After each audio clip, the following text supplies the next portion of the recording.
প্ৰাৰ্থনা কৰিম।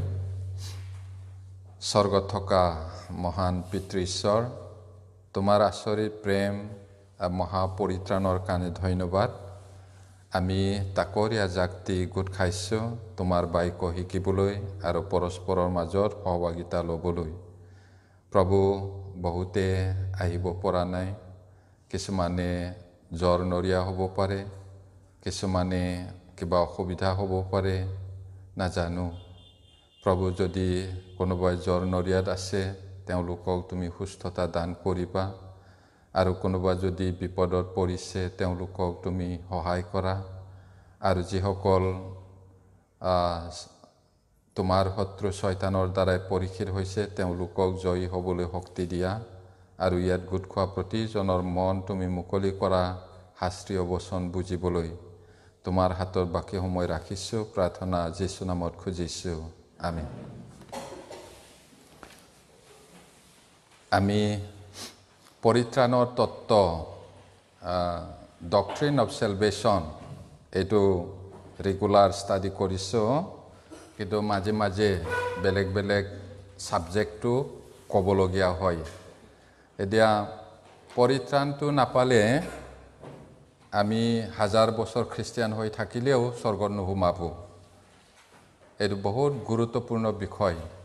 কিন্তু যদি পৰিত্ৰাণটো পায় তেতিয়াহ'লে যেনে তেনে মোৱা মাছটো ভেটাটো পাৰ হৈ যেনে তেনে পিৰিককে নদীত যোৱা নিচিনা যাব।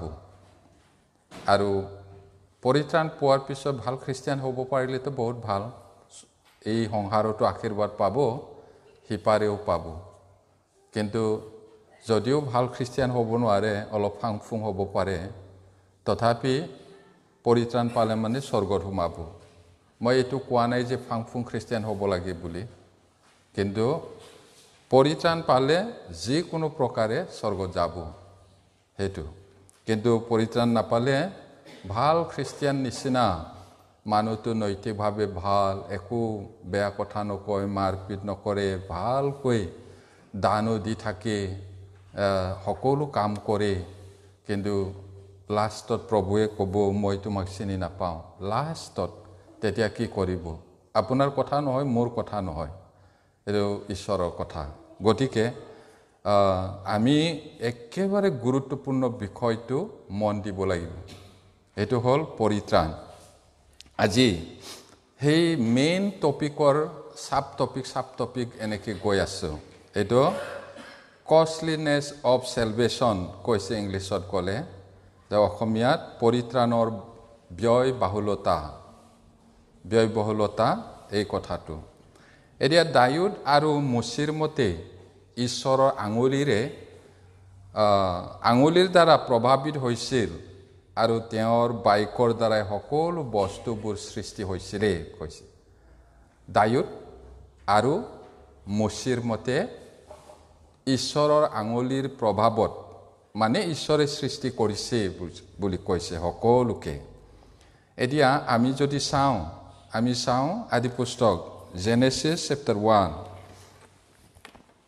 কেনেকৈ ঈশ্বৰে কোৱাৰ লগে লগে হৈছিলে সেই কথাটো আমি চাওঁ।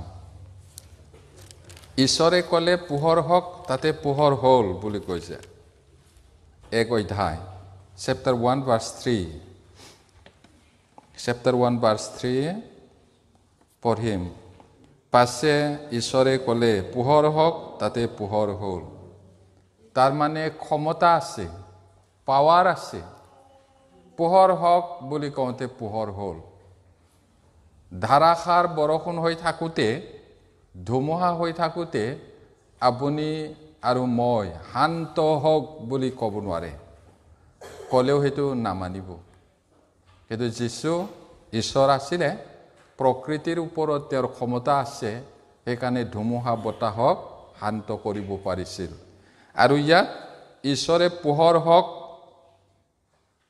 তাতে পোহৰ হ'ল বুলি কৈছে। এতিয়া আমি যিটো পোহৰ দেখিছোঁ, এতিয়া 6 পদটো চাওক। 6 পদ, পাছে ঈশ্বৰে ক'লে জলসমূহৰ মাজত বিতান হৈ সেয়ে জলসমূহক দুভাগ কৰি বেলেগ বেলেগ কৰক। এইটো বিতান মানে আকাশমণ্ডল। ইয়াতে কি কৈছে? ঈশ্বৰে ক'লে জলসমূহৰ মাজত বিতান হওক, পানীৰ মাজত বেলেগ বেলেগ হওক, সেইটো দুভাগ কৰক বুলি কৈছে। আকাশৰ ওপৰতো পানী আছিলে আৰু ভূমিৰ তলতো পানী আছে। এতিয়া সেই আকাশৰ পানীটো কি আছিলে? আমাৰ পৃথিৱীৰ ওপৰত ৱাটাৰ লেয়াৰ বুলি কয়। এইটো পানীৰ এটা তৰপ আছিলে, বেলুন নিচিনা, গ্ৰীণ হাউচ নিচিনা। সেই সময়ত নোহৰ বানপানীৰ আগত বৰষুণ নহৈছিল। ওপৰৰ পৰা নিয়ৰটো বৰষুণৰ নিচিনা পৰে ৰাতি, আৰু ভূমিৰ পৰাও নিয়ৰটো উঠে। সেইকাৰণে গছ গছনিৰ কাৰণে যিমানটো পানীৰ প্ৰয়োজন আছিলে যোগান ধৰিব পাৰিছিল। আৰু সেই ৱাটাৰ লেয়াৰ থকাৰ কাৰণে গছ গছনিবোৰ ডাঙৰ হৈছিল, জীৱ জন্তুবোৰ প্ৰকাণ্ড ডাঙৰ হৈছিল, আৰু মানুহ বহু বছৰ জীয়াই থাকিছিল। কিন্তু সেই পানীৰ তৰপটো নোহৰ বানপানীৰ সময়ত আটাইবোৰ একেকোবে সৰি পৰিল। মাটিও ফাটিলে, এইদৰে ভয়ংকৰ বানপানী হৈছিলে, জলপ্লাৱন। সেইটো ঈশ্বৰ নহ'লে এইদৰে হওক বুলি ক'ব নোৱাৰে, এইটো ঈশ্বৰৰ দ্বাৰাহে হৈছে। এতিয়া 9 পদটো চাওক। 9 পদ ভাৰ্ছ 9, পাছে ঈশ্বৰে ক'লে আকাশৰ তলত থকা জলসমূহ একে ঠাইলৈ আহি গোট খাওক, আৰু স্থল হওক, তাতে তেনেকুৱাই হ'ল। এতিয়া ঈশ্বৰে ক'লে আকাশৰ তলত থকা জলসমূহ এঠাইত আহি জমা হওক, এইটো সাগৰ, বাম এনেকুৱা হ'ল। এইটো ঈশ্বৰৰ দ্বাৰাই হৈছে। তাৰপিছত ভাৰ্ছ 11 পঢ়িম। পাছে ঈশ্বৰে ক'লে ভূমিয়ে তৃণ, গুটি ধৰা বন আৰু ভিতৰৰ গুটি ধৰা থকা বিধে বিধে ফল ধৰা ফলৱান বৃক্ষ মাটিৰ ওপৰত উৎপন্ন কৰক তাতে তেনেকুৱাই হ'ল ইয়াতে এনে হোৱা নাই কিছুমান মানুহে কোৱাৰ দৰে আপোনা আপুনি হৈছে বুলি কোৱাটো তেনেকৈ হোৱা নাই ঈশ্বৰে সৃষ্টি কৰিছে বুলি শাস্ত্ৰই আমাক বাৰে বাৰে কৈছে আৰু ভাৰ্ছ 14 টো চাওঁ ভাৰ্ছ 14 পাছে ঈশ্বৰে ক'লে দিন আৰু ৰাতি পৃথক কৰিবৰ নিমিত্তে আকাশমণ্ডলৰ বিতানৰ জ্যোতিবোৰ হওক আৰু সেইবোৰে নিচেই ঋতু দিন আৰু বছৰৰ কাৰণ হওক চাওক ইয়াত ইমান ধুনীয়াকৈ কৈছে দিন আৰু ৰাতি পৃথক বেলেগ বেলেগ হওক আৰু আকাশমণ্ডলৰ বিতানত আকাশত এইটো জ্যোতি বেলি তৰা জোন এইবিলাক আৰু সেইটোৱে ঋতু দিন বছৰৰ কাৰণ হওক এতিয়া হে কেলেণ্ডাৰ থকাৰ কাৰণে কেলেণ্ডাৰ মতে চাইছে নহ'লে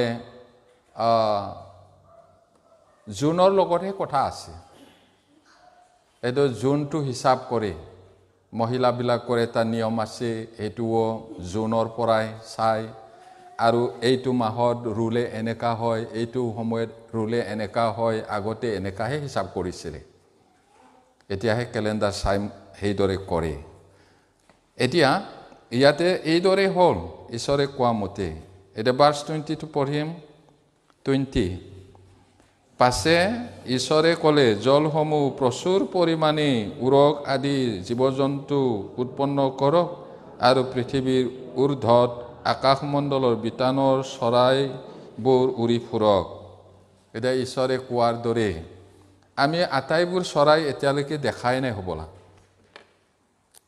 ইমান চৰাই আছে সাগৰতো আৰু সাগৰত গ'লে চিগাল বুলি এটা চৰাই আছে মিঠাইটো এনেকা দিলে চুইট কৰি লৈ যায় কেতিয়াবা মিঠাইটো ধৰোতে আপোনাৰ আঙুলিটোকো কামৰা খাব বিষায় আৰু কেনেবাকে মিঠাইটো পৰি গ'লে গৈ পিনি তাতে ধৰেগে তাৰপিছত এইটো যেনিবা কাগজৰ নাও বা চৰাই বনাই যে এনেকা পানী দিয়ে সৰু ল'ৰা ছোৱালীয়ে তেনেকা দেখি পায় চিগাল বুলি চৰাই এটা আছে এতিয়া কিমান চৰাই আছে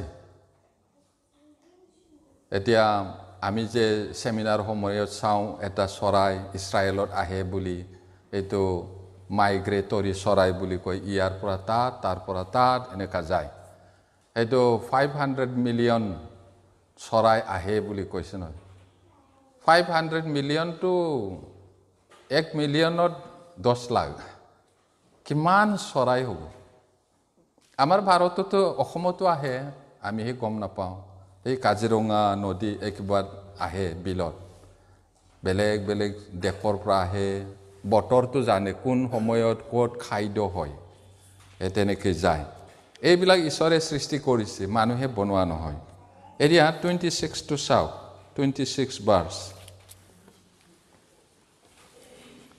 পঢ়িম পাছে ঈশ্বৰে ক'লে আমি নিজৰ প্ৰতিমূৰ্তিৰ দৰে আমাৰ সাদৃশ্যেৰে মানুহ নিৰ্মাণ কৰোঁ হওক সেইবিলাকে সমুদ্ৰৰ মাছ আকাশৰ চৰাই ঘৰচীয়া পহু সমুদায় পৃথিৱী আৰু পৃথিৱীত বগাই ফুৰা সকলো জন্তুৰ ওপৰত অধিকাৰ চলাওক এতিয়া ঈশ্বৰে নিজৰ প্ৰতিমূৰ্তিক চাই মানুহ বনালে নিজৰ প্ৰতিমূৰ্তি মানে ঈশ্বৰ আত্মা আৰু আমিও আত্মিক প্ৰাণী সেইটো আমি মাজে মাজে শিকি আছোঁ সেইটো কথা মনত ৰাখিব লাগে আৰু সকলো জীৱ জন্তু চৰাই চিৰিকটি মাছৰ ওপৰত অধিকাৰ চলাবলৈ মানুহক দিছিলে কিন্তু সেই অধিকাৰটো হেৰুৱাই পেলালে এটা সময়ত হেৰালে নিজৰ ক্ষমতাটো হেৰুৱাই পেলালে কেলে নেখাবা বুলি কোৱা গছৰ ফলটো খালে সাপৰ ফুচলনিত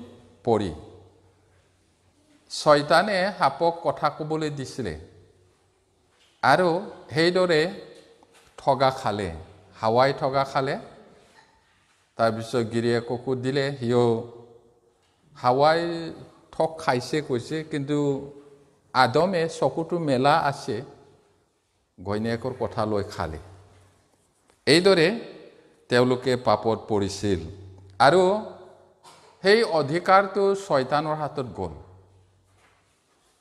কেনেকৈ জানিম আকৌ শয়তানৰ হাতত গ'ল বুলি? যীশুক পৰীক্ষা কৰা সময়ত 40 দিন 40 ৰাতি ভাত পানী খোৱা নাছিলে নহয়। তেতিয়া শয়তানে কৈছিলে যীশু, তুমি যদি মোক দণ্ডৱতে প্ৰণাম কৰা তেন্তে মই এই সকলো তোমাক দিম, কাৰণ মোক দিয়া হৈছে সেই অধিকাৰটো, এই পৃথিৱীখনক মোক দিয়া হ'ল এই বুলি। এতিয়া সেই অধিকাৰটো আকৌ পুনৰাই প্ৰভু যীশুৱে নিজৰ হাতত আনিছিলে। কেতিয়া? যেতিয়া তেওঁ ক্ৰুচত মৰি জয়যুক্ত হ'ল, তেতিয়া তেওঁ পুনৰাই আনিলে। আৰু কেতিয়া কৈছিলে প্ৰভুৱে? তেওঁ মৰাৰ পৰা জি উঠাৰ পিছত শিষ্যসকলক দেখা দিয়া সময়ত কৈছিলে, মথিয়ে লিখা 28 অধ্যায় 18 পদত কৈছে, বোলে স্বৰ্গ আৰু পৃথিৱীৰ সকলো ক্ষমতা মোক দিয়া হ'ল, এতেকে তোমালোক যোৱা সকলো জাতিকে শিষ্য কৰা আৰু যিবিলাকে বিশ্বাস কৰে তেওঁলোকক পিতৃ পুত্ৰ আৰু পবিত্ৰ আত্মাৰ নামত বাপ্তিস্মা দিয়া। আৰু চোৱা, জগতৰ শেষলৈকে মই তোমালোকৰ সংগে সংগে আছো, এই বুলি কৈছিলে। এতিয়া আমি ইয়াত দেখিলোঁ, ইয়াত আমি যিমানটো পঢ়িলোঁ, এইটো মচিয়ে জানিছে ঈশ্বৰৰ আঙুলিৰ দ্বাৰাই প্ৰভাৱিত হৈছিল সৃষ্টিখন। আৰু এতিয়া দায়ুদে কি কৈছে আমি চাওঁ।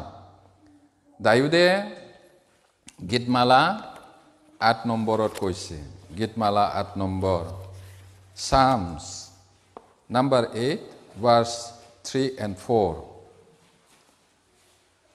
3 and 4 পঢ়িম। যেতিয়া মই তোমাৰ হাতে কৰা আকাশমণ্ডল, তুমি নিৰূপণ কৰা চন্দ্ৰ আৰু তৰাবোৰৰ বিষয়ে চিন্তা কৰোঁ, তেতিয়া মই কওঁ, মানুহনো কি, তুমি যে তাক সোঁৱৰণ কৰা, মানুহৰ সন্তানেই বা কি, তুমি যে তাৰ বুজ বিচাৰ লোৱা। তেওঁ সঁচাকৈ কিমান গভীৰভাৱে ভাবিছিলে। চাওকচোন ইয়াতে, যেতিয়া মই তোমাৰ হাতে কৰা, মই প্ৰথমতে ক'লোঁ সৃষ্টিখন ঈশ্বৰৰ আঙুলিৰ প্ৰভাৱত হৈছিলে। এতিয়া দায়ুদে কৈছে, যেতিয়া মই তোমাৰ হাতে কৰা আকাশমণ্ডল আৰু তুমি নিৰূপণ কৰা চন্দ্ৰ এইবোৰ চাওঁ, তৰাবোৰ চিন্তা কৰোঁ, তেতিয়া মই মনতে কওঁ, মানুহনো কি, তুমি যে তাক মনত পেলোৱা, মানুহৰ সন্তানে বা কি, তুমি যে তাক বুজ বিচাৰ লোৱা। সেইটো সঁচাকৈ আমি সিমানকৈ নাজানো। পৃথিৱীত কিমান যে ধুনীয়া ধুনীয়া জীৱ জন্তু আছে, কিমান যে ধুনীয়া ধুনীয়া নদ নদী আছে, দেশ আছে। আৰু আকাশত যদি আমি চাওঁ, গ্ৰহ নক্ষত্ৰ আমি দেখি নোপোৱা আৰু বহুত আছে। সেইবোৰ চালে মানুহ একো নহয়। মহান ৰজা, মহাবীৰ, সেই দায়ুদেও আচৰিত হৈছিলে। তেওঁ সঁচাকৈ কিমান ঈশ্বৰক ভয় কৰিছিল, জানিছিল।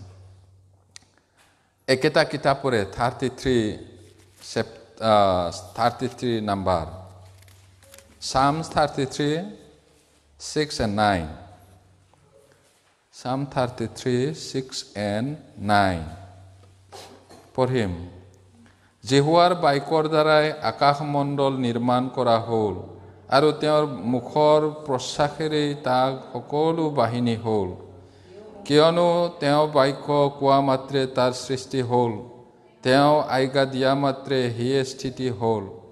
কিমান আচৰিত কথা! ঈশ্বৰৰ কথাৰ দৰেই সকলোকে বনোৱা হৈছিল, আৰু ঈশ্বৰৰ মুখৰ প্ৰশ্বাসেৰেই সকলো বাহিনী হ'ল। বাহিনী মানে ইয়াত কোনটো হয়? সেনা বাহিনী বুলি ক'লে হাজাৰ হাজাৰ মিলিটাৰী। এইটো ৰোমানবিলাকে লিজিয়ন বুলি কয়। 4,000 পৰা 6,000 তাৰ ভিতৰত এইটো ওৱান লিজিয়ন বুলি কয় বাহিনী কিন্তু ইয়াত বাহিনী কোৱাটো আকাশৰ বেলি তৰা কি ক'ব সূৰ্য চন্দ্ৰ তৰাবোৰৰ কথাহে কৈছে বাহিনী এইটো তেওঁৰ উশাহ নিশাহৰ প্ৰশ্বাসৰ দ্বাৰাই হৈছে কৈছে কিয়নো তেওঁৰ বাক্য কোৱা মাত্ৰে সৃষ্টি হ'ল তেওঁ কিমান মহান হ'ব লাগিব তেওঁ কোৱা মাত্ৰেই হৈছে তেওঁ আজ্ঞা দিয়া মাত্ৰে সেই স্থিতি হ'ল আহিলে কৈছে আমি মানুহবিলাকে অহংকাৰ কৰে মই এইটো কৰোঁ সেইটো কৰোঁ আমি চিভিলাইজ হ'লোঁ ডেভেলপ হ'লোঁ আমি এইটো কৰিব পাৰোঁ মানুহে পানীৰ তলত ঘৰ বনাইছে আকাশতো ঘৰ বনাইছে আকাশত ঘৰ আছে এইটো পৃথিৱী আৰু বেলেগ গ্ৰহৰ মাজত ইয়াত এইদৰে আজিকালি বহুত ডেভেলপ হৈছে মানুহে আচৰিত কিবা বনাইছে বস্তু কিন্তু যিমানেই আচৰিত কাম নকৰক তেওঁবিলাক ঈশ্বৰ নহয় আৰু শূন্যৰ পৰা বনাব নোৱাৰে কম্পিউটাৰ বনাইছে কিহৰ পৰা এইটো ৰবৰ আছে লোহা আছে কিবা কিবি বস্তু আছে ক'ৰ পৰা লৈছে সেই ঈশ্বৰে সৃষ্টি কৰি থোৱা বস্তুৰ পৰা এইটো নতুন বুলি কয় নতুন আৱিষ্কাৰ কিন্তু এইটো আগৰ পৰাই আছে মাটিত গছত সকলো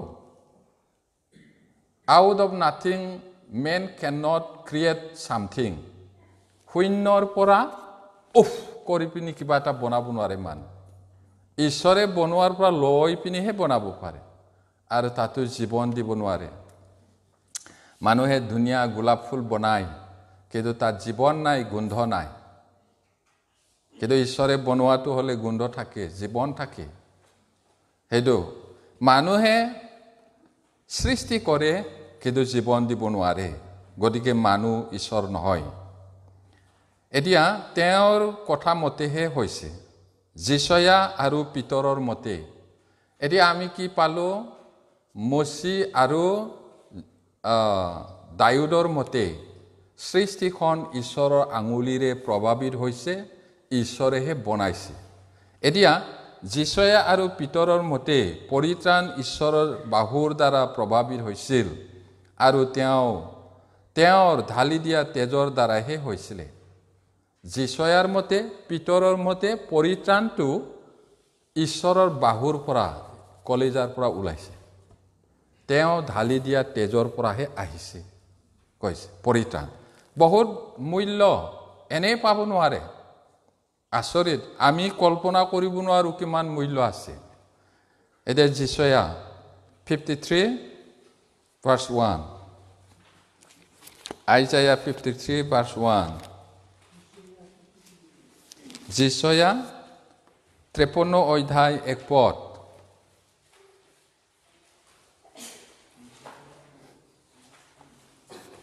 পঢ়িম আমাৰ বাৰ্তা কোনে বিশ্বাস কৰিলে আৰু জিহুৱাৰ বাহু কাৰ আগত প্ৰকাশিত হ'ল এতিয়া যিশয়াৰ দিনতো 2724 বছৰৰ আগতো মানুহে ঈশ্বৰৰ কথাটো নুশুনে কিন্তু যিমানবিলাকে শুনে একেবাৰে তাকৰ হয় তেতিয়াও কিন্তু কি ক'ব আপোনালোকে তেওঁলোকে যিহুদী মানুহটো জন্মৰ পৰাই চকু মেলা লগে লগে কথা ক'বলৈ জানা লগে লগে বাইবেল পঢ়টো শিকে দ্বিতীয় বিৱৰণ 6 অধ্যায় 4 পদটো হে ইছৰাইল জিহুৱা একমাত্ৰ জিহুৱা আৰু বহুত বাইবেল পদ শিকে সিহঁতে তথাপি পিছত গৈ ইয়াত কি কৈছে আমাৰ বাৰ্তা কোনে বিশ্বাস কৰিলে আৰু জিহুৱাৰ বাহু কাৰ আগত প্ৰকাশিত হ'ল তেওঁলোকৰ আগতে ঈশ্বৰৰ কথাটো কৈ আছে ইছৰাইল বিলাক মিছৰ দেশৰ পৰা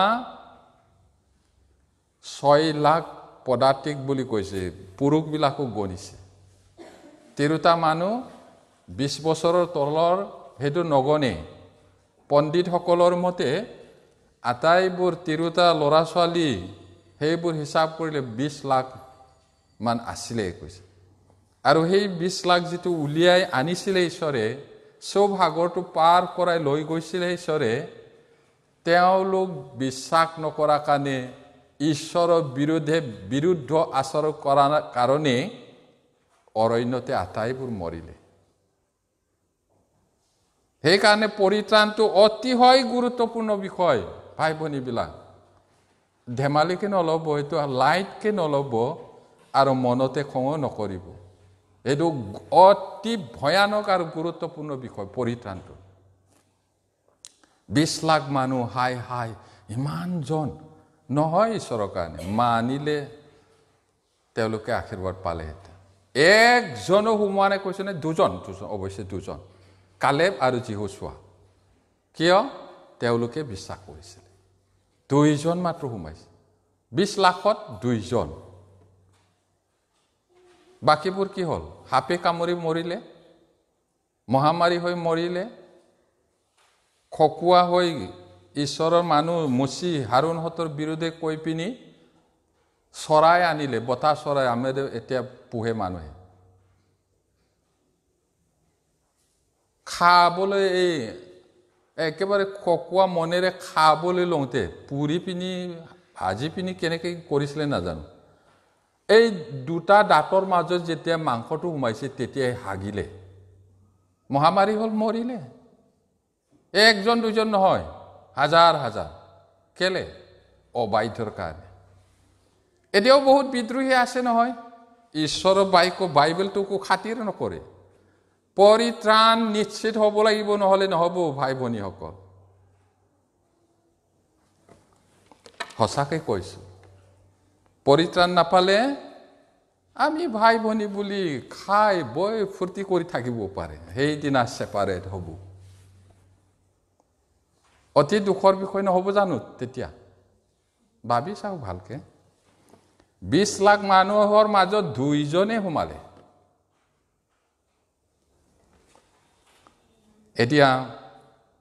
এতিয়াও মানুহ বিদ্ৰোহী বিশ্বাস নকৰে বহুত কম মানুহ স্বৰ্গ যাব কৈছে যীশুৱে অনেকে সোমাবলৈ বিচাৰিব নোৱাৰিব আৰু এতিয়াৰ প্ৰচাৰক এতিয়াৰ পাষ্টৰবিলাকে নৰকৰ কথা নকয় পাপৰ কথা নকয় কেৱল উন্নতি হ'ব আশীৰ্বাদ পাব পৰিয়ালৰ শান্তি হ'ব এইটো প্ৰসপেৰিটি গস্পেল কয় ইংৰাজীত এইটোৱে কৈ থাকে বেমাৰ ভাল হ'ব পৰিত্ৰাণটো আপুনি কি কৰে ঈশ্বৰৰ কাৰণে সেইটো নহয় মই সেইটো কৰিলোঁ তাত গ'লো মোৰ বেমাৰবোৰ ভাল হ'লো পৰিত্ৰাণৰ গেৰেণ্টি নহয় ভাই ভনী সেইটো গেৰেণ্টিটো যীশুৱে ঈশ্বৰে আপোনাৰ কাৰণে কি কৰিলে সেইটোহে ইয়াতে কি কৈছে আমাৰ বাৰ্তা কোনে বিশ্বাস কৰিলে আৰু জিহুৱাৰ বাহু কাৰ আগত প্ৰকাশিত হ'ল সেই বাহুৰ পৰাহে পৰিত্ৰাণটো আহে যীশুৰ বাহুৰ পৰাহে খুচা মাৰি গজাল বিন্ধি তেজটো ওলাইছে সেইটো কোনে বিশ্বাস কৰে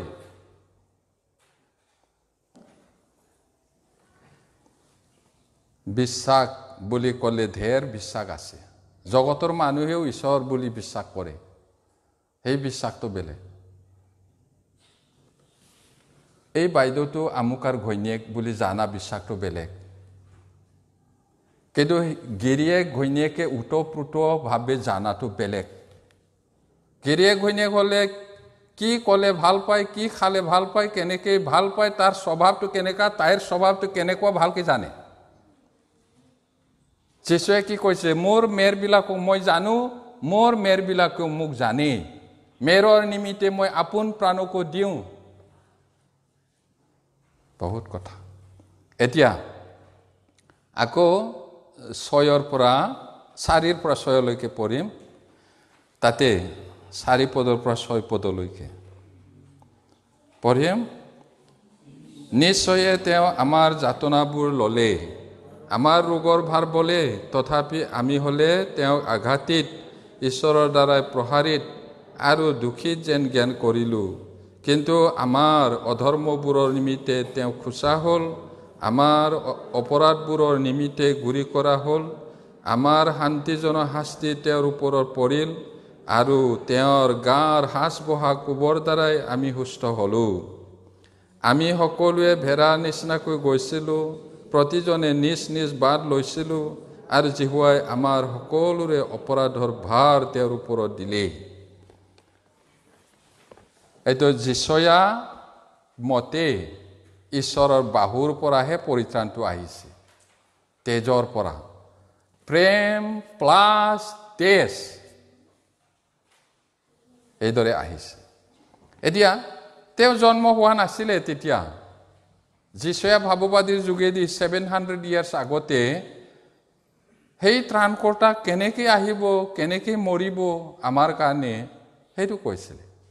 যিশয়াই তেওঁৰ যুগত মানুহবিলাকক কৈছে, কিন্তু সেই কথাটো তেওঁৰ যুগৰ কাৰণে মাত্ৰ নহয়, আমাৰ কাৰণেও ভৱিষ্যত আৰু কিমান দিন জগত থাকিব নাজানো, তেতিয়ালৈকে খাটে।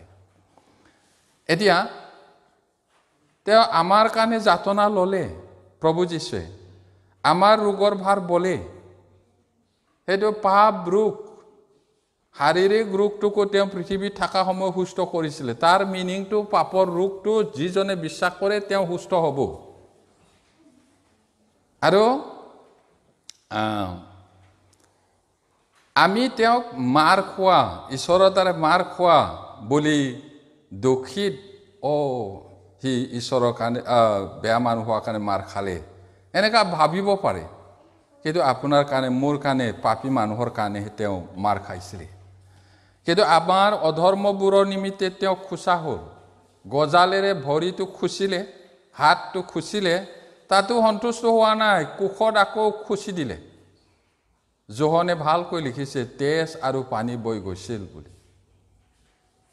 আৰু যিজনে খুচিছে সেইজন পৰিত্ৰাণ পাই শুভবাৰ্তা প্ৰচাৰ কৰি প্ৰভুৰ কাৰণে মৰিছিলে বুলি প্ৰবাদ আছে। শেষত তেওঁৰ জীৱনটো পুৰা সলনি হৈছিল বুলি। আমাৰ অপৰাধবোৰৰ নিমিত্তে গুৰি কৰা হ'ল, আমাৰ শান্তিজনক শাস্তি তেওঁৰ ওপৰত পৰিল।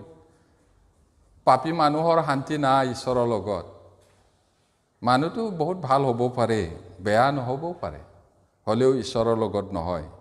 সেইটো শান্তি আনিবৰ কাৰণে প্ৰভুৱে শাস্তিটো পালে, আৰু তেওঁৰ গাৰ সাজ বহা কোবৰ দ্বাৰাই আমি সুস্থ হ'লোঁ। কিহৰ পৰা? পাপ বেমাৰৰ পৰা। আপোনাৰ শৰীৰৰ বেমাৰ ভাল হোৱাটো এইটো ঈশ্বৰৰ আশীৰ্বাদ হ'ব পাৰে। এইটো কবিৰাজো জাৰা ফুকা তন্ত্ৰ মন্ত্ৰও ভাল কৰিব পাৰে, ডাক্তৰো ভাল কৰিব পাৰে, সেই বুলি স্বৰ্গ যোৱাৰ গেৰেণ্টি নহয়। আপোনাৰ পাপ বেমাৰটো কেতিয়া ভাল হ'ল এইটো গণি চাওক, গমি চাওক। বিয়া পাতাজন কোনদিনা বিয়া পাতিছিলে মনত থাকে। পৰিত্ৰাণ পোৱা মানুহজনক মই সেইদিনা পৰিত্ৰাণ পাইছোঁ, মোৰ পাপৰ সম্পূৰ্ণ পাপৰ বোজাটো প্ৰভুৱে ল'লে, মোৰ প্ৰব্লেমটো সলভ কৰিলে বুলি জানে সঁচাকৈ। আপোনাৰ যদি সেইটো নাই তেতিয়াহ'লে নহয়। তেতিয়া আমি সুস্থ হ'লোঁ কৈছে তেওঁৰ গাৰ সাজ বহা কোবৰ দ্বাৰাই। চাবুকেৰে মাৰি টানোতে শিৰলুৰ নিচিনা চিৰাচিৰ হৈছিলে, লাঠিৰে মাৰোতে লাঠিৰ সমান আকৌ ফুলি উঠে। সেই তাৰ দ্বাৰাই আমাৰ বেমাৰটো ভাল হ'ল, পাপ বেমাৰ। সেইটো কৈছে আমি সকলোৱে ভেড়াৰ নিচিনা উপতে গৈছিলোঁ। সঁচাকৈয়ে সকলোৱে নিজৰ নিজৰ ইচ্ছামতে চলিছিলে, নিজৰ নিজৰ বাট লৈছিলে, আৰু জিহুৱাই আমাৰ অপৰাধৰ ভাৰ তেওঁৰ ওপৰত দিলে। আমাৰ পাপৰ ভাৰটো আমি কান্দাৰ কাৰণে নহয়, আমি খ্ৰীষ্টিয়ান ধৰ্মটো লোৱাৰ কাৰণে নহয়, প্ৰাৰ্থনা কৰাৰ কাৰণে নহয়, দান দিয়াৰ কাৰণে নহয়, আমি লিখা পঢ়া জনাৰ কাৰণে নহয়, ভাল মানুহ হোৱাৰ কাৰণে নহয়। আপুনি জন্ম হোৱা নাছিলে, ময়ো জন্ম হোৱা নাছিলোঁ। আমাৰ কাৰণে ভৱিষ্যত বহুত, 2024 বছৰ, তেতিয়াই আমাৰ আৰু ভৱিষ্যতৰ মানুহবিলাকৰ পাপৰ ভাৰটোকো যীশুত দিছে। আদমৰ পৰা গোটেইটো যীশুত দিছে। এতিয়া পাপৰ পৰা পৰিত্ৰাণ পাবলৈ মই পাপী বুলি সঁচাকৈ জানিব লাগিব। তাৰপিছত মোৰ কোনো উপায় নাই, মই নৰকত যাবই লাগিব। প্ৰভু মোক ৰক্ষা কৰক এই মনটো কেতিয়া হৈছিলে আপোনাৰ সেইটো কেতিয়া হৈছিল এইদৰেহে আহিব লাগিব ঈশ্বৰৰ ওচৰত এতিয়া যীশুৱাই কৈছে জিহুৱাৰ বাহুৰ পৰা যীশুৱে পুৰণি নিয়মত কোৱা জিহুৱা এইটো আমি চিষ্টাৰবিলাকৰ কিবা ষ্টাডি কৰিছোঁ জিহুৱাৰ দূত জিহুৱা বুলি কোৱাটো যীশুৱে হয় এতিয়া তেওঁৰ বাহুৰ পৰাই পৰিত্ৰাণটো আহিছে এতিয়া পিতৰৰ মতে আমি পিতৰলৈ যাওঁ প্ৰথম পিতৰ 1 অধ্যায়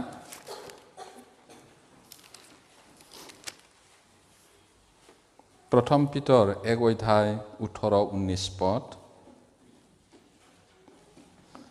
First Peter chapter 1 verse 18 and 19 পঢ়িম তোমালোকে জানা যে তোমালোকৰ পূৰ্বপুৰুষৰ পৰা চলি অহা অসাৰ আচাৰ ব্যৱহাৰৰ পৰা তোমালোক সোণ ৰূপ আদি ক্ষয়নীয় বস্তুৰ দ্বাৰাই যে মুক্ত হলা এনে নহয় নিগুণী আৰু নিষ্কলংক মেৰ পোৱালী স্বৰূপ খ্ৰীষ্টৰ বহুমূল্য তেজৰ দ্বাৰাহে মুক্ত হলা এতিয়া মন কৰিবলগীয়া সঁচাকৈ আমি পৰিত্ৰাণ নাপালে মহাবিপদ হ'ব এতিয়া তোমালোকে জানা বুলি কৈছে জানাবিলাককহে লিখিছে পিতৰে তোমালোকৰ পূৰ্বপুৰুষৰ পৰা চলি অহা অসাৰ আচাৰ ব্যৱহাৰ অৰ্থহীন আচাৰ ব্যৱহাৰ ৰীতি নীতি ঢেৰ ৰীতি নীতি আছে নহয় পৰম্পৰা মই সেইদিনা ৰাতিপুৱাতে এজন মানুহক লগ পালোঁ চাহ খাই পিনি কথা পাতিলোঁ তা মানুহজনে মদৰ বটলটো ক'ত থৈ পালোঁ কোনে ল'লে বুলি হাহাকাৰ বিচাৰিছে তাৰপিছত বাইদেউজনীয়ে কৈছে একো লাজ নকৰে একো কিবা নকৰে এইটো খাই থাকে খাব নালাগে বুলি কো নামানে বুলি তেতিয়া মৰমতে মানে ভদ্ৰতাৰে কথা পাতিছোঁ আৰু কি বস্তু বিচাৰিছে এইটো মেমৰি বিচাৰিছোঁ মেমৰি কৈছে মানে এইটো খালেহে মেমৰি আহে কাম কৰিব পাৰে কৈছে মেমৰি তাৰপিছত এইটো নাখালেও হয় বা কিবা এটা মই ক'লোঁ তেতিয়া পৰম্পৰা হয় এইটো আমাৰ জন্মৰ পৰা অহা পৰম্পৰা নাখালে নহয় এইটো কৈছে এইটো অৰ্থহীন পৰম্পৰা আমাৰো কিছুমানৰ মনত আছে হ'বলা এক পেক খালে একো নহয় বুলি এইবোৰৰ দ্বাৰাই পৰিত্ৰাণ পোৱা নাই আমি আৰু মই কিছুমান কথা ক'বলৈ ইচ্ছা নাই ইয়াত আমাৰ মানুহবিলাকেও এই জগতৰ মানুহে যিটো কৰে বুজি পোৱা নাই এতিয়াও যায় জগতৰ মানুহে যিটো কৰে হয় ইয়াতো ভাল তাতো ভাল নহ'ব তেনেকৈ মন কৰিব প্ৰিয়সকল জগতৰ পৰা পৃথক নহ'লে নহ'ব যেনে তেনে স্বৰ্গ যাব পাৰে পৰিত্ৰাণ পোৱাবিলাকে কিন্তু এইদৰে জগতটোকো লাগে এইটোও লাগে পৰিত্ৰাণটো সঁচা হয় না নহয় চাওক মই গোটেই কথাটো ইয়াত ক'বলৈ মন নাই অৰ্থহীন পৰম্পৰা আছে অৰ্থহীন ৰীতি নীতি আছে যিবোৰৰ দ্বাৰাই আমি পৰিত্ৰাণ পোৱা নাই তাকে আৰু যায় মই এইটোহে ক'ব বিচাৰিছোঁ কেঁচুৱাটো জন্ম দিলে নাড়ীটো কাটিব লাগিব মাকৰ পৰা ছেপাৰেট তেহে জীয়াই থাকে নতুন জন্ম পোৱা মানুহটো এই জগতৰ পৰা পৃথক হ'ব লাগিব নাড়ীটো কাটিব নোৱাৰো ইমান কেনেকৈ কাটিম বুলি ক'লে মাকে জীয়েকে মাকে পুতেকে একেলগত থাকিম বুলি নাৰীয়ে সৈতে জীৱন যাপন কৰিব নোৱাৰে পাৰে জানো যদি পাৰে আপোনালোকে জগতৰ লগত মিলা মিছা কৰি থাকক আৰু ইয়াতো আহক আৰু যদি নোৱাৰে নাৰীটো কাটি দিয়ক জগতৰ পৰা ঈশ্বৰৰ মানুহটো ঈশ্বৰৰ হৈ থাকক না ইফালে হয় না ইফালে হয় জগতৰ দেখিলে বা জগতৰ সমানে দেখি পায় আৰু ইয়াত আহিলেও ৱাও ইমান ধুনীয়া ঈশ্বৰে চাই আছে নহ'ব প্ৰিয়সকল আৰু যদি আপুনি জগতটো এৰিব নোৱাৰে যাব পাৰে কোনে ধৰি ৰাখিছে নহয় জানো আৰু যদি ঈশ্বৰক লাগে পুৰা ঈশ্বৰলৈ আহক যীশুৱাই কৈছিলে আজি সিদ্ধান্ত লোৱা আমাৰ ঈশ্বৰৰ সেৱা কৰিবা নে এই জগতৰ ওচৰ চুবুৰীয়া জাতিবিলাকৰ দেৱতাটো সেৱা কৰিবা আজি সিদ্ধান্ত ল মই আৰু মোৰ পৰিয়াল হলে আমাৰ ঈশ্বৰক নেৰিম বুলি কৈছিলে আপোনালোকেও সিদ্ধান্ত ল'ব লাগে জগতটো যদি ইমানেই ভাল পায় নাৰীটো কাটিবলৈ মন নাই তেতিয়াহ'লে যাব পাৰে যীশু ধৰি ৰাখা নাই যীশু মই নাইকিয়া হলে কিবা অভাৱ হ'ব বিপদ হ'ব নহয় আপোনাৰ কাৰণে আপুনি নাইকিয়া হলে যীশুৰ ঈশ্বৰৰ কিবা লোকচান হ'ব নহয়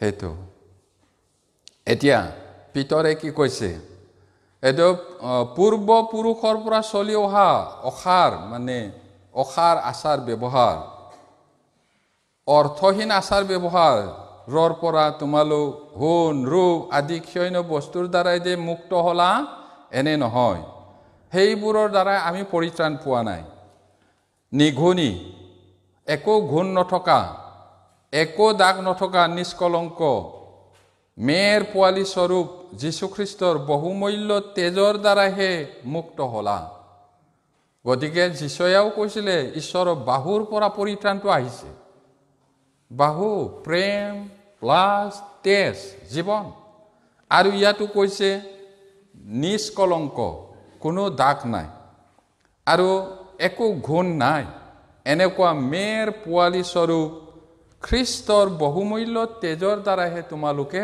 পাপৰ পৰা মুক্ত হৈছা গতিকে এই জগতটো ত্যাগ কৰিব লাগে সিদ্ধান্ত ল'ব লাগে আপুনি হয় ইপাৰে নহয় ইপাৰে পুৰা ইয়াতো নাচি ফুৰিম ইয়াতো থাকিম নহ'ব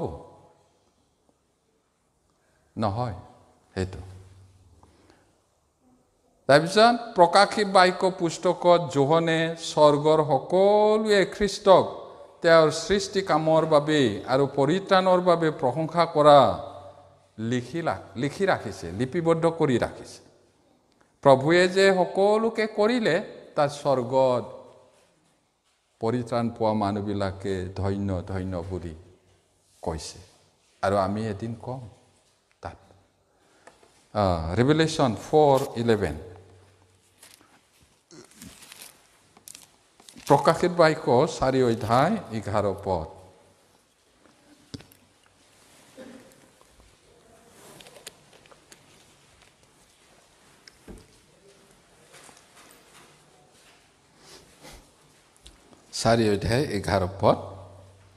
পঢ়িম হে আমাৰ প্ৰভু ঈশ্বৰ তুমিয়েই প্ৰশংসা সমাদৰ আৰু পৰাক্ৰম পোৱাৰ যোগ্য কিয়নো তুমিয়েই সকলোকে সৃজিলা তোমাৰ ইচ্ছাৰ কাৰণেই সেইবোৰ হ'ল সকলো সৃষ্ট হ'ল এইটো প্ৰভু যীশুক কৈছে এতিয়া প্ৰভু ঈশ্বৰ তুমিয়েই প্ৰশংসা সমাদৰ আৰু পৰাক্ৰম পোৱাৰ যোগ্য সকলোকে তেওঁ সৃজিছিলে প্ৰভু যীশুৰ কথা কৈছে 5:9 পদ চাওক 5:9 পদ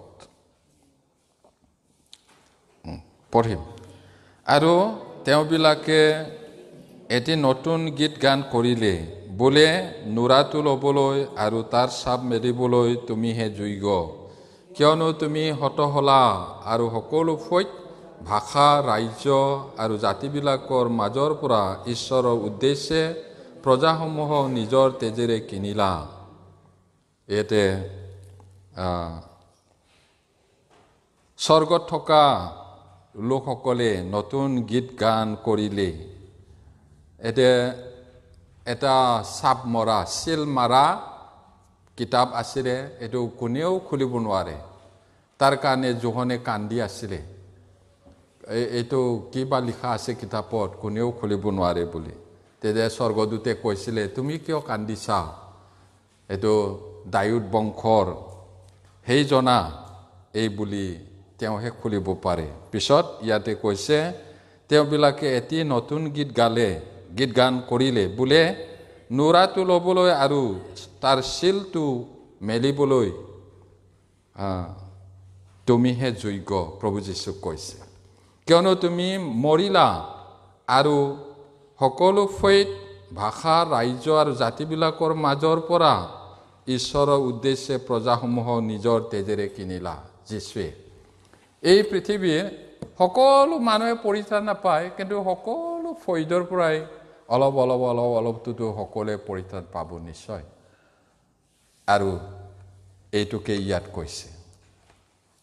এতিয়া আমি জানিলোঁ মচিৰ যোগেদি, দায়ুদৰ যোগেদি, যিচয়া আৰু পিতৰৰ যোগেদি আৰু প্ৰকাশিত বাক্যৰ যোগেদি পৰিত্ৰাণৰ মূল্যটো ব্যয়বহুল হয়।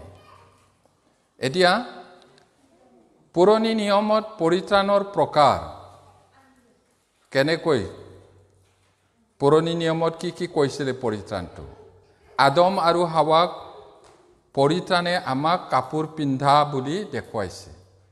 আদম আৰু হাৱাই পাপ কৰাৰ লগে লগে সঁচাকৈ তেওঁলোকে মৰিলেহেঁতেন, কিন্তু ঈশ্বৰে দয়ালু হোৱা কাৰণে তেওঁবিলাকৰ শৰীৰটো ক্ষমা কৰিবৰ কাৰণে, তেওঁলোকৰ পাপটো ক্ষমা কৰিবৰ কাৰণে নিৰ্দোষী জন্তুটো বধ কৰিলে, তেজ উলিয়াই দিলে আৰু কাপোৰটো তেওঁলোকৰ নগ্নতাক ঢাকিবৰ কাৰণে কাপোৰ বনাই পিন্ধালে। কাৰণ বাইবেলত কোৱা আছে ইব্ৰী 9 অধ্যায় 22 পদত যে তেজ উলিওৱা নহ'লে পাপ মোচন নহয়, তেজ উলিয়ালে মৃত্যু হয়। এইদৰে আদম আৰু হাৱাক ঈশ্বৰে ক্ষমা কৰিছিলে। এতিয়া আমি আদি পুস্তকলৈ আকৌ যাওঁ। পৰিত্ৰাণ মানে কাপোৰ পিন্ধা।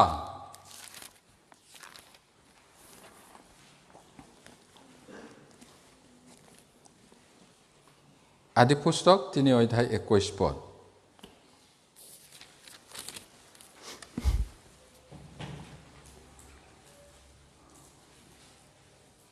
পঢ়িম। পাছে ঈশ্বৰ জিহুৱাই আদম আৰু ভাৰ্জালোকৈ ছালৰ বস্ত্ৰ কৰি সেইবিলাকক পিন্ধালে। পৰিত্ৰাণ পোৱা মানে কাপোৰ পিন্ধা। পৰিত্ৰাণ পোৱা নাই যদি ঈশ্বৰৰ দেখাত নাঙঠ হয়, নাঙঠ। তাৰপিছত জখৰীয়ালৈ যাওঁ। জখৰীয়া 3 অধ্যায়। Zechariah chapter 3 verse 1 to 5. Verse 1 to 5. মই এক পদটো পঢ়িছোঁ, আপোনালোকে 2 পদ এনেকৈ যাম। পাছে জিহুৱাৰ দূতজনাৰ আগত প্ৰধান পুৰোহিত জিহুচোৱা থিয় হৈ থকা আৰু তেওঁৰ সৈতে শত্ৰুতা দেখুৱাবৰ নিমিত্তে তেওঁৰ সোঁহাতে শয়তান থিয় হৈ থকা তেওঁ মোক দেখুৱালে।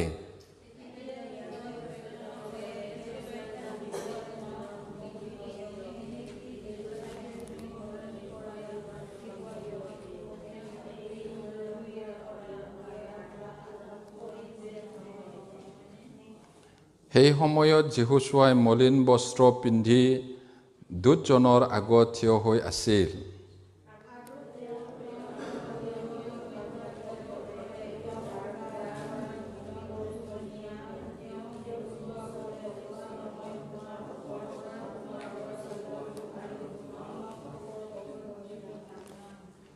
সকলোৱে পঢ়িম। তেতিয়া মই ক'লোঁ, তেওঁৰ মূৰত তেওঁবিলাকে এটি সুচি পাগুৰি দিয়ক। তাতে তেওঁবিলাকে তেওঁৰ মূৰত এটি সুচি পাগুৰি দি তেওঁৰ বস্ত্ৰ পিন্ধালে আৰু জিহুৱাৰ দূতজনা ওচৰত থিয় হৈ থাকিল। এতিয়া ইয়াত এজন পুৰোহিত মলিন বস্ত্ৰ পিন্ধি আছিলে আৰু শয়তানে কমপ্লেইন কৰিছে পাপীৰ বিৰুদ্ধে। তেতিয়া ঈশ্বৰে তেওঁক ক্ষমা কৰিলে আৰু কি বস্ত্ৰ বুলি কৈছে, এওঁৰ গাৰ পৰা 4 পদত এওঁৰ গাৰ পৰা মলিন বস্ত্ৰ নিয়া তেওঁ যীহুছোৱাক ক'লে, চোৱা, মই তোমাৰ অপৰাধ তোমাৰ পৰা গুচালোঁ আৰু তোমাক উৎসৱৰ বস্ত্ৰ পিন্ধাম। এইটো উৎসৱৰ বস্ত্ৰ, এইটো বিয়াৰ কাপোৰ বুলিও কয়, পৰিত্ৰাণৰ চোলা বুলিও কয়, সেইটো পিন্ধাম। তাৰপিছত 5 পদত, তেতিয়া মই ক'লোঁ, তেওঁৰ মূৰত তেওঁবিলাকে এটি সুচি পাগুৰি দিয়ক। তাতে তেওঁবিলাকে তেওঁৰ মূৰত এটি সুচি পাগুৰি দি তেওঁৰ বস্ত্ৰ পিন্ধালে। আৰু জিহুৱাৰ দূতজনা ওচৰত থিয় হৈ থাকিল। ইয়াতে এতিয়া নতুন পাগুৰি, নতুন বস্ত্ৰ পিন্ধালে। এইটো পৰিত্ৰাণৰ চোলা। পৰিত্ৰাণ মানে কাপোৰ পিন্ধা বুলি পুৰণি নিয়মত কৈছে। আৰু এতিয়া আমি প্ৰকাশিত বাক্যলৈ যাওঁ। প্ৰকাশিত বাক্য 3 অধ্যায়। প্ৰকাশিত বাক্য 3 অধ্যায় 5 পদ। Revelation chapter 3 verse 5 পঢ়িম। যিজনে জয় কৰে তেওঁ সেইদৰে বগা বস্ত্ৰৰে বিভূষিত হ'ব, আৰু মই জীৱন পুস্তকৰ পৰা তেওঁৰ নাম নুগুচাম। কিন্তু মোৰ পিতৃৰ সাক্ষাতে আৰু তেওঁৰ দূতবিলাকৰো সাক্ষাতে মই তেওঁৰ নাম স্বীকাৰ কৰিম। বহুত আচৰিত নহয়নে এইটো? এতিয়া যিজনে জয় কৰে, কি জয় কৰিবলৈ কৈছে? যুদ্ধ জয়। কি যুদ্ধ হয় এইটো? যদি এজন মানুহে যীশুক সঁচাকৈ জানি পিনি বিশ্বাস কৰে, এইটোৱে জয়, জগতক জয় কৰা। যোহনৰ পত্ৰত লিখিছে। এতিয়া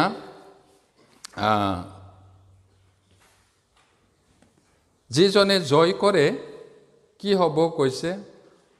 বগা বস্ত্ৰেৰে বিভূষিত হ'ব, ধুনীয়া কাপোৰেৰে ধুনীয়া কৰা যাব তাক।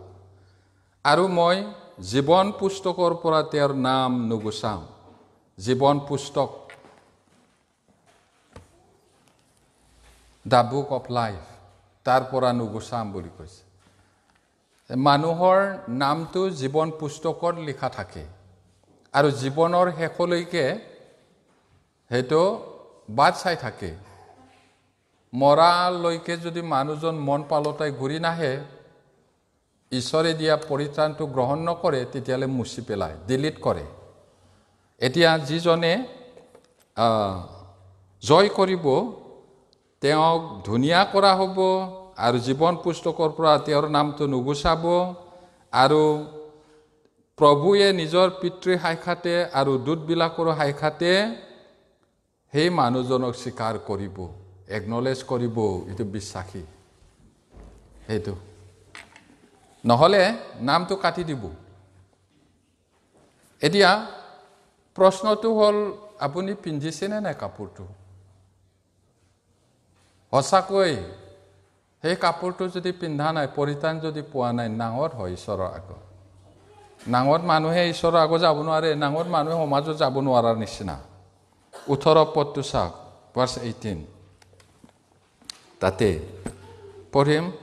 এতেকে তুমি ধনী হ'বলৈ জুইত খপা সোণ আৰু তোমাৰ উলংগতাৰ লাজ প্ৰকাশিত নহ'বলৈ, বস্ত্ৰান্বিত হ'বলৈ বগা বস্ত্ৰ আৰু দৃষ্টি পাবৰ কাৰণে চকুৰ লিপিবলৈ চকুৰ মলম, এই সকলোকে মোৰ পৰা কিনা, মই তোমাক এই বুদ্ধি দিছোঁ। এতিয়া লাইদিকিয়া মণ্ডলীটো বৰ অহংকাৰী আছিলে। তাত নিশ্চয় ধনী ধনী মানুহ আছিলে চাগৈ, আৰু তেওঁলোকে আমাৰ মণ্ডলীটো উন্নত, আমাক টকা পইচাত শিক্ষা দীক্ষাত কোনে পাৰে, তেনেকুৱাতো অহংকাৰ নিশ্চয় আছিলে। কিন্তু ঈশ্বৰে কি কৈছে? তুমি নাঙত, তুমি আটাইতকৈ দুখীয়া, এই বুলি ওপৰত যদি চাওঁ। আৰু ইয়াতে ঈশ্বৰে কি কৈছে? তেওঁলোক একেবাৰে দৰিদ্ৰ হয় আত্মিক বিষয়ত, দিনহীন দৰিদ্ৰ, অন্ধ, উলংগ, এইটো তোমালোকে নাজানা বুলি কৈছে তেওঁলোকক। মই বুদ্ধি দিছোঁ কোৱাটো ইয়াত। এতেকে তুমি ধনী হ'বলৈ, এই পৃথিৱীৰ টকা পইচা ঘৰ বাৰী ধনীৰ কথা কোৱা নাই, আত্মাৰ ধনী। ইয়াত ধনী হৈ যদি আত্মাত পৰিত্ৰাণ পোৱা নাই, লাভ নাই। যদি আত্মাটো পৰিত্ৰাণ পাইছে, জগততো ঈশ্বৰে দিছে, ঈশ্বৰৰ গৌৰৱৰ কাৰণে কাম কৰিবলৈ ভাল, আপোনাৰ কাৰণে গৌৰৱ কৰিবলৈ নহয়। এতিয়া তুমি ধনী হ'বলৈ, জুইত খপা সোণ হ'বলৈ আৰু উলংগতাৰ লাজ প্ৰকাশিত নহ'বলৈ, ইয়াতে জুইত খপা সোণ মানে পিয়ৰ সোণ। আজিকালি বহুত নকলি সোণ বিক্ৰী কৰে, ঠগে। ভাল সোণ হ'বলৈ, তাৰপিছত তোমাৰ নাঙত উলংগতাটো দেখা নাপাবলৈ, কাপোৰ পিন্ধিবলৈ বগা কাপোৰ, আৰু চকুৱে যেন ভালকৈ দেখি পায়, চকুত লিপিবলৈ মলম, এই সকলোকে মোৰ পৰা কিনা, মই তোমাক এই বুদ্ধি দিছোঁ, এই বুলি কৈছে। এতিয়া যদি পৰিত্ৰাণ পোৱা নাই, আত্মাটো অন্ধ, কাপোৰৰ নাই, একোৱে নাই, দৰিদ্ৰ। সেইকাৰণে ধনী হ'বলৈ, ভাল সোণ হ'বলৈ মই তোমাক বুদ্ধি দিছোঁ, মোৰ পৰা কিনা। কিনা মানে টকা দি কিনিব নোৱাৰে পৰিত্ৰাণটো, বিশ্বাস কৰিব লাগে। সেইটো একেবাৰে লাইটকৈ ল'ব নালাগে কথাটো, এইটো আপোনাৰ অনন্ত কালৰ কথা আছে। এই জগতত জীয়াই থাকোঁতে যীশুক লৈ আপুনি যি কৰিব, সেইটোৱে আপোনাৰ অনন্ত কালৰ গন্তব্য। সেইটো এতিয়া 19 অধ্যায় 7-8 পদ, তাতে একেখন কিতাপতে।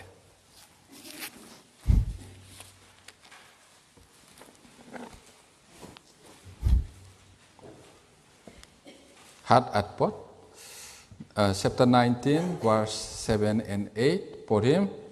আহা, আমি আনন্দ আৰু উল্লাস কৰি তেওঁৰ গৌৰৱ স্বীকাৰ কৰোঁ হওক, কিয়নো সেই মেৰ পোৱালীৰ বিবাহ উপস্থিত হ'ল, আৰু তেওঁৰ ভাৰ্যাই নিজকে যুগুত কৰিলে, আৰু পিন্ধিবৰ কাৰণে শণ সূতাৰ উজ্জ্বল আৰু শুদ্ধ মিহি বস্ত্ৰ ভাৰ্যাক দিয়া হ'ল, কিয়নো সেই মিহি বস্ত্ৰ পবিত্ৰ লোকৰ ধাৰ্মিকতাৰ স্বৰূপ। এতিয়া স্বৰ্গত এইদৰে আনন্দ হ'ব, উল্লাস কৰিব আৰু গৌৰৱ কৰিব। মেৰ পোৱালীৰ বিবাহ সঁচা সঁচি বিয়াটো নহয়, এইটো আনন্দৰ দিন।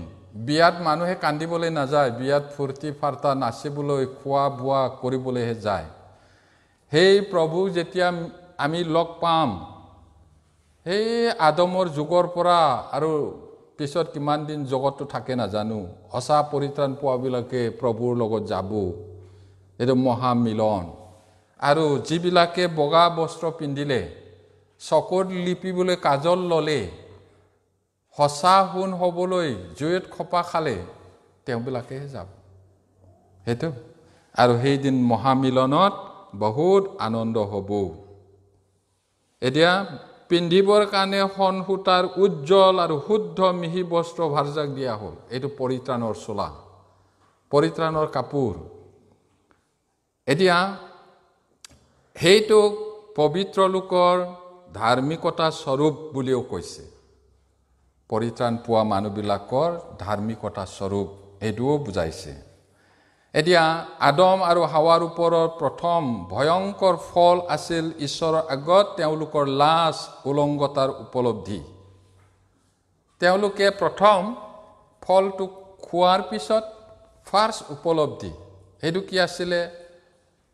নিজকে কাপোৰ পিন্ধা নাই বুলি গম পাইছে, লাজ কৰিছে, ভয় কৰিছে। আগতো লাজ নকৰে, ভয়ো নকৰে। এইটো 3 অধ্যায় 7 পদত লিখা আছে। কিন্তু তাৰ পিছত কৃপাময় সৃষ্টিকৰ্তাই এডেনত থকা তেওঁৰ 2জন পাপী নাগৰিকক ক্ষমা কৰি কাপোৰ পিন্ধাই দিলে। আমি অথনি চালোঁ, মৰিলেহেঁতেন সঁচাকৈ, তেজ উলিওৱা নহ'লে পাপ মোচন নহয়, মোচা নাযায়, ক্ষমা নাযায়। সেইকাৰণে নিৰ্দোষী জন্তুটো আদমৰ সলনি মাৰিলে, তেজটো ওলাবলৈ দিলে। আৰু তেওঁলোকৰ নগ্নতা ঢাকিবৰ কাৰণে কাপোৰটো লেডাৰ জেকেট নিচিনা বনাই পিনি পিন্ধালে 2জনক। সেইটো পৰিত্ৰাণৰ চোলা। এদিন ত্ৰাণকৰ্তা আহিব, আৰু সকলো মনুষ্য জাতিৰ কাৰণে মৰিব আৰু যিজনে তেওঁ বিশ্বাস কৰে তেওঁকে ধাৰ্মিকতাৰ কাপোৰ নহলে বিয়াৰ কাপোৰ পৰিত্ৰাণৰ চোলা এইটো কয় নহলে মিহি শণ সূতাৰ বস্ত্ৰ এইবিলাক বেলেগ বেলেগ ধৰণে কৈ আছে এইদৰে এতিয়া কয়িন আৰু হেবলৰ কাহিনীও আমি জানো ইয়াৰ উদাহৰণ দিয়া হৈছে যে পৰিত্ৰাণে আমাক গ্ৰহণযোগ্যতাৰ নিশ্চয়তা দিয়ে পৰিত্ৰাণ পোৱা মানে ঈশ্বৰে মোক আঁকোৱালি ল'লে গ্ৰহণ কৰিলে ইয়াৰ উপৰিও কয়িনৰ উদাহৰণত গ্ৰহণ কৰাৰ ভুল পথ প্ৰদৰ্শন কৰে এতিয়া কয়িনে নিজৰ ইচ্ছা নিজৰ চেষ্টাৰে ঈশ্বৰক সন্তুষ্ট কৰিব বিচাৰিছিল কিন্তু নিজৰ ইচ্ছাৰে নহয় এতিয়া মই হেতুকেই কৈ আছো আপোনালোকক পৰিত্ৰাণটো ঈশ্বৰৰ পৰাহে হয় মানুহৰ নহয় আৰু আমাৰ ইচ্ছাৰে নহয় ইয়াতে আদি পুস্তক 4 অধ্যায় 4 পদত সেই কয়িনৰ কথাটো আছে নিজৰ চেষ্টাৰে তেওঁ ঈশ্বৰক পাবলৈ চেষ্টা কৰিছিল তেওঁৰ বলিত তেজ নাই বিশ্বাসো নাই এইটোৰ কাৰণে গ্ৰহণ কৰা নাই কিন্তু হেবলৰ বলিত বিশ্বাসো আছে তেজো আছিলে এতিয়া হেবলে পৃথিৱীৰ প্ৰথম লিপিবদ্ধ খ্ৰীষ্ট ৰাজহুৱা বৃত্তি বা জীৱনোপায় কৰিছিল জীৱন পাবলৈ পৰিত্ৰাণ পাবলৈ হেবলে কিদৰে বলি দিলে সেইটো লিখি ৰাখিছে বাইবেলত যেতিয়া তেওঁ তেজৰ বলিদান আগবঢ়াইছিল আৰু কয়িনে ৰক্তহীন বলিদান দি প্ৰথম ধৰ্মীয় বিদ্ৰোহী হৈছিল এতিয়া হেবলে বিশ্বাস কৰি মাক বাপেকৰ পৰা শুনিছে পৰিত্ৰাণৰ কথাটো তাৰপিছত পাপৰ ক্ষমা পাবলৈ তেজ লাগে হেবলে ভালকৈ বুজিছে কিন্তু দিনে দিনে কৈ থকা সত্ত্বেও কয়িনৰ নিশ্চয় বিশ্বাস নাই সেইটো কাৰণে সি বুজি নাপালে নিজৰ চেষ্টাৰে তেজহীন ৰক্তহীন বলি ফল মূলৰ ৰক্ত নাই তেজ নাই আৰু তেওঁৰ বিশ্বাসো নাই আৰু এই ভূমিটো হাৱে পোৱা পৃথিৱীৰ পৰা উৎপন্ন হোৱা ফল মূল দি ঈশ্বৰৰ পৰা পৰিত্ৰাণ আহৰণ কৰিব নোৱাৰে সেইটো প্ৰব্লেমটো এইদৰে তেওঁ ধৰ্মীয় বিদ্ৰোহী হৈছিল ধৰ্ম কৰি ঈশ্বৰৰ তাত যাম বুলি কিন্তু নহল এতিয়া আমিও নিজৰ ইচ্ছামতে চলি ঈশ্বৰে কোৱা স্বৰ্গত যাবলৈ হলে ঈশ্বৰৰ ইচ্ছা প্ৰথম পালন কৰাটো হ'ল নতুন জন্ম পাব লাগে তাৰ পিছতহে বাকীটো নতুন জন্ম সঁচাকৈ নোহোৱাকৈ বাকী পৰিত্ৰাণ পোৱাৰ পিছত কৰিব লগা কামটো কৰি থাকিলেও সেইটো একচেপ্ট নহব সেইটো এতিয়া নিয়ম সন্দুক আৰু নিষ্ঠাৰ পৰ্ব ইয়াৰ উদাহৰণ দিয়া হৈছে যে পৰিত্ৰাণে আমাক ঈশ্বৰৰ ক্ৰোধৰ পৰা ৰক্ষা কৰে ইয়াতে নিয়ম সন্দুক আৰু নিষ্ঠাৰ পৰ্ব সেইটোৰ যোগেদি আমাক পৰিত্ৰাণে যে আমাক ঈশ্বৰৰ খঙৰ পৰা ৰক্ষা কৰে তাক বুজাইছে আমি আদি পুস্তক 7 অধ্যায় 1 পদটো চাওঁ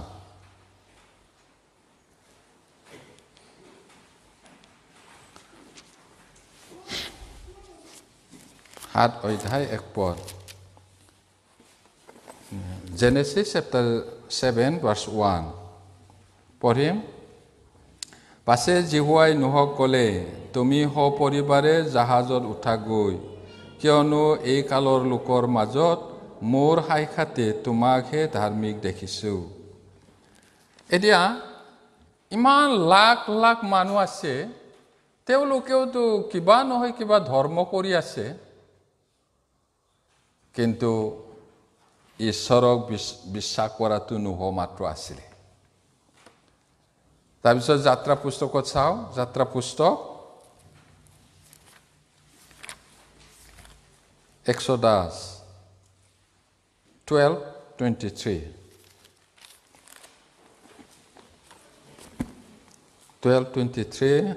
12 অধ্যায় 23 পদ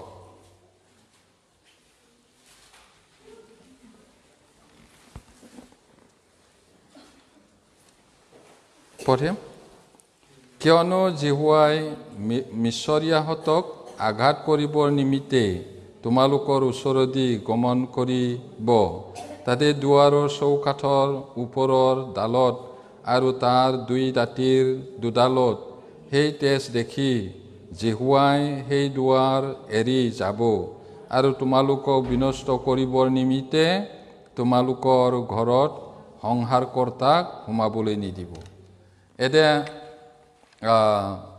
নিস্তাৰ পৰ্ব সেই নিস্তাৰ পৰ্বৰ মেৰ পোৱালীৰ তেজে এটা পৰিয়ালৰ প্ৰথমে জন্মাজনক ৰক্ষা কৰিছিলে এটা তেজৰ কথা আছে তেজটো বাদ দিলে বাইবেলখন অন্য ধৰ্মৰ নিচিনাহে হ'ব ধৰ্মীয় কিতাপ কিন্তু বাইবেল ধৰ্ম কিতাপ নহয় ঈশ্বৰৰ কিতাপ আৰু ইয়াত জীৱন আছে তাৰপিছত ৰোমিয়া 1:18 পদ Romans chapter 1 verse 18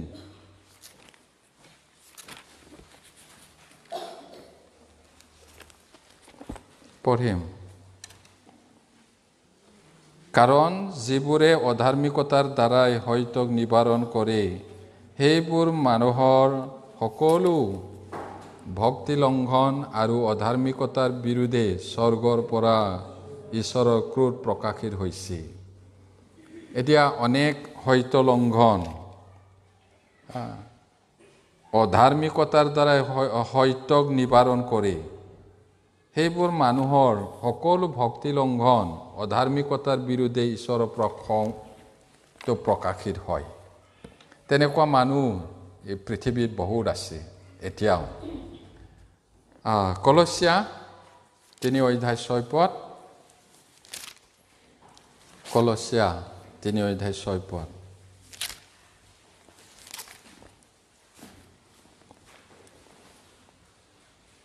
পঢ়িম সেইবোৰৰ কাৰণে অবাধ্যতাৰ সন্তানবিলাকৰ ওপৰলৈ ঈশ্বৰৰ ক্ৰোধ আহে যিবিলাক অবাধ্য নামানে তেওঁলোকৰ ওপৰত ক্ৰোধ আহে ঈশ্বৰে অনুগ্ৰহেৰে বাট চাই আছে উপায় দিছে তথাপি মানুহে এইটো যদি পাতলীয়াকৈ লৈ পিনি পৰিত্ৰাণটো গ্ৰহণ নকৰে তেওঁলোকৰ ওপৰতো ঈশ্বৰৰ ক্ৰোধটো আহিব খং এতিয়া 1 Thessalonians chapter 1 verse 10 1 Thessalonians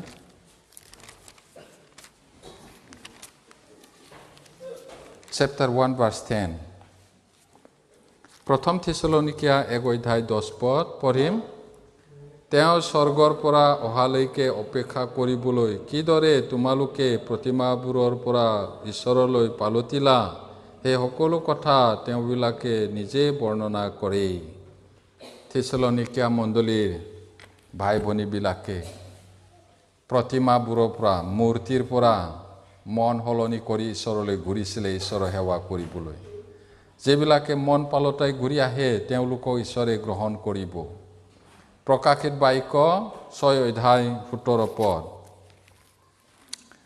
Revelation chapter 6 verse 17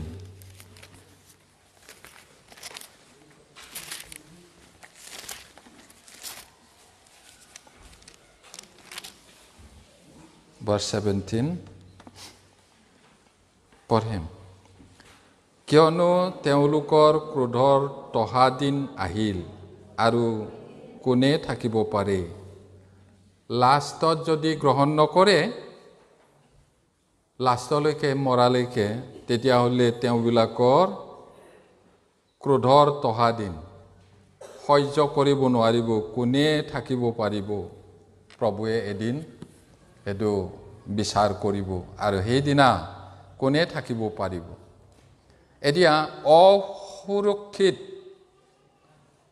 সকলক ভৱিষ্যতে বিশ্ব বিচাৰৰ ক্ৰোধ the wrath of God will come upon them এইটো কৈছে এইটো বিশ্ব ইউনিভাৰ্স গোটেইটো যিশুৱে বিচাৰ কৰিব এইটো হোৱাইট থ্ৰন জাজমেণ্ট কৈছে বগা সিংহাসনৰ বিচাৰ কোনেও তিষ্ঠিব নোৱাৰিব সন্দুকৰ বাৰ্তা আৰু ব্যক্তিগত ডাঙৰ বগা সিংহাসনৰ বিচাৰ এইটো আহিব এদিন অতিশয় ভয় লগা দিন হ'ব সেইদিনা এতিয়া ঈশ্বৰৰ অনুগ্ৰহক গ্ৰহণ নকৰাবিলাক এতিয়া আমি আৰু দুটামান চাম অব্ৰাহাম আৰু ইছাহাকে ইয়াৰ উদাহৰণ যে পৰিত্ৰাণে আমাৰ বাবে গ্ৰহণযোগ্য বিকল্পৰ ব্যৱস্থা কৰে এতিয়া অব্ৰাহাম আৰু ইছাহাক তেওঁলোকৰ উদাহৰণে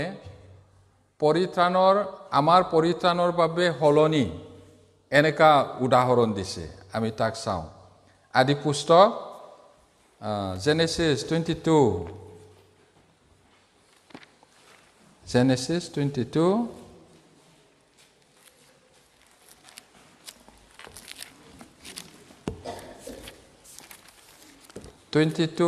12 পৰা 14 মই 12 টো পঢ়িছোঁ আপোনালোকে এনেকৈ যাম 22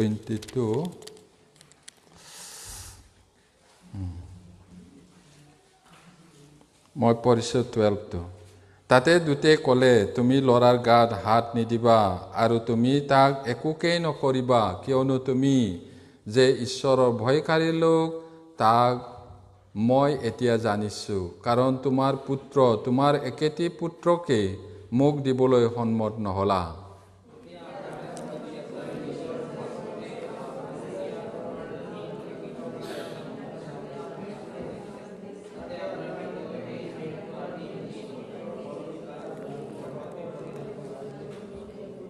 আটাই পঢ়িম আৰু অব্ৰাহামে সেই ঠাইৰ নাম জেহুৱা জিৰি জেহুৱাই যোগাব ৰাখিলে এইকাৰণে আজিলৈকে লোকে কয় বোলে জেহুৱাৰ পৰ্বতটো যোগোৱা হ'ব এতিয়া ঈশ্বৰে আব্ৰাহামক পৰীক্ষা কৰিছিলে তেওঁ সঁচাকৈ ঈশ্বৰক প্ৰেম কৰে নে নকৰে একেবাৰে বুঢ়া সময়ত পোৱা ল'ৰা ইছাহাকক আকৌ মৰিয়া পৰ্বতত বলি দিবলৈ পঠাইছিলে আৰু তেওঁ সঁচাকৈ ঈশ্বৰৰ কথা মানি ৰাতিপুৱাতে গ'ল আৰু সেইদৰে তেওঁ ল'ৰাৰ হাত ভৰি বান্ধি যজ্ঞবেদীৰ ওপৰত থৈ পিনি মাৰিবলৈ লওঁতে স্বৰ্গদূতে বাধা দিলে আব্ৰাহাম আব্ৰাহাম ল'ৰাৰ গাত হাত নিদিবা এই বুলি তুমি যে ঈশ্বৰক বিশ্বাস কৰা তাক এতিয়া মই জানিলোঁ এই বুলি তাৰপিছত সেই ল'ৰাৰ সলনি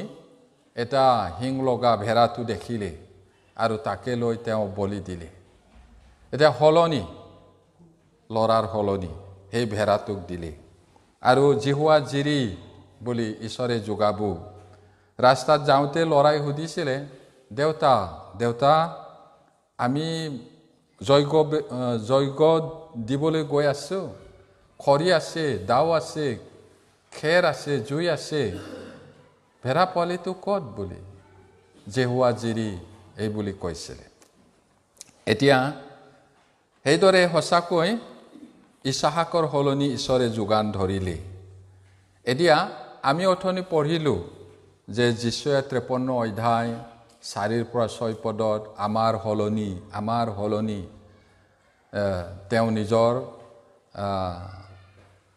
আমি অপথে কৈছিলোঁ আমাৰ অধৰ্মৰ কাৰণে তেওঁ খোচা হ'ল আমাৰ পাপৰ শাস্তিৰ কাৰণে তেওঁৰ ওপৰত শাস্তিটো পৰিল আমি ৰোগৰ পৰা সুস্থ হ'লোঁ আমাৰ সলনি দিলে সেইটো এতিয়া আকৌ পিতৰতো আমি অথনি পঢ়িছিলোঁ 3 অধ্যায় 18 পদত মনত আছে ওলা তেওঁ নিঘুনি একেবাৰে নিষ্কলংক মেৰ পোৱালী স্বৰূপ প্ৰভু যীশু খ্ৰীষ্টক বলি দিলে সেইটো কাৰ সলনি আপোনাৰ মোৰ সলনি এইটো অব্ৰাহাম আৰু ইছহাকৰ কাহিনীটোৱে ইয়াকে বুজায় আমাৰ সলনি।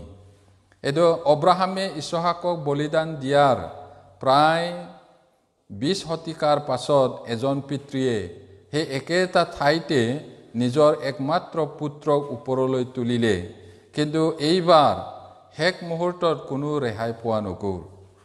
সেইটো কথাটো কি? যি পৰ্বতত আব্ৰাহামে নিজৰ ল'ৰাক বলি দিবলৈ লৈছিলে, ঈশ্বৰে তাৰ গাত হাত নিদিবা বুলি ক'লে, আৰু শিং লগা ভেড়াটো ইছহাকৰ সলনি মাৰিলে। এইদৰে সলনি দিলে, আৰু সেই দিনৰ পৰা 20 শতিকা মানে 2000 বছৰৰ পিছত এজন পিতৃ মানে স্বৰ্গীয় পিতৃয়ে নিজৰ ল'ৰা যীশুক ক্ৰুচত ওলোমালে, কিন্তু শেষ মুহূৰ্তত যীশুৰ সলনি কোনো নাছিলে। আপোনাৰ মোৰ সলনিহে যীশুক বলি দিছিলে, আৰু কোনো বেলেগ নাই, উপায় নাই যীশুৰ বাহিৰে। সেইটো এতিয়া মই থোৰতে আকৌ কৈ দিছোঁ, শেষ কৰা নাই, হ'লেও আমি কথাটো জানিব লাগিব। এতিয়া পৰিত্ৰাণৰ ব্যয়বহুলতা, কষ্টলিনেছ অফ চেলভেশ্যন, দাউদ আৰু মচিৰ যোগেদি আমি গম পালোঁ। তাৰপিছত যিশয়া আৰু পিতৰৰ যোগেদি আমি গম পালোঁ। তাৰপিছত পুৰণি নিয়মত পৰিত্ৰাণৰ প্ৰকাৰ, পৰিত্ৰাণ মানে কি সেইটো আদম আৰু হাৱাৰ পৰিত্ৰাণে কাপোৰ পিন্ধা বুজাইছে। কইন আৰু হেবলৰ কথাটোৱে যোগ্যতা গ্ৰহণ কৰা সেইটো বুজায়, আৰু কইনৰ ৰক্তহীন বলিদান দি ধৰ্মীয় বিদ্ৰোহী, ঈশ্বৰৰ দেখাত বিদ্ৰোহ কৰিছিলে। এইটো নিয়ম সন্দুক আৰু নিষ্ঠাৰ পৰ্ব, ইয়াৰ দ্বাৰাই ঈশ্বৰে উদাহৰণ দিয়া হৈছে যে পৰিত্ৰাণে আমাক ঈশ্বৰৰ খঙৰ পৰা ৰক্ষা কৰে। অব্ৰাহাম আৰু ইছহাকৰ কাহিনীটোৱে যে আমাৰ সলনিটোক বুজায়, ইনষ্টেড অফ আছ, এনেকা। এইটো শেষ হোৱা নাই, বহুত দীঘল।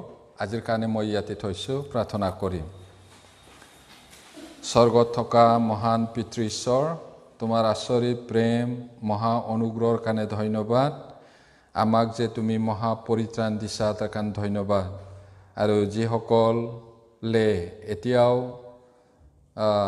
শাস্ত্ৰীয় বচনটো বুজা নাই, তেওঁলোকক তুমি দয়া কৰা, যেন আমি আটাইয়ে সঁচা অৰ্থত পৰিত্ৰাণ পাই তোমাৰ লগত যাব পাৰোঁ, আৰু হেৰুৱা আত্মাবিলাককো যেন আমি তোমাৰ বাক্যকৈ তোমাৰ গৰাললৈ যেন আনিব পাৰোঁ। প্ৰভু, তোমাৰ ওচৰত আটাইকে সমৰ্পণ কৰিছোঁ, তুমি আমাক চলাই নিয়া। আৰু আজি যি বাক্যবোৰ আহিল আমাৰ মাজত, শুনা প্ৰতিজনৰ ওপৰত তোমাৰ অনুগ্ৰহ হওক। তোমাৰ অনুগ্ৰহ আৰু জ্ঞানত বাঢ়ি বাঢ়ি যাবলৈ তুমি সহায় কৰা, প্ৰাৰ্থনা যীশু নামত খুজিছোঁ, আমেন।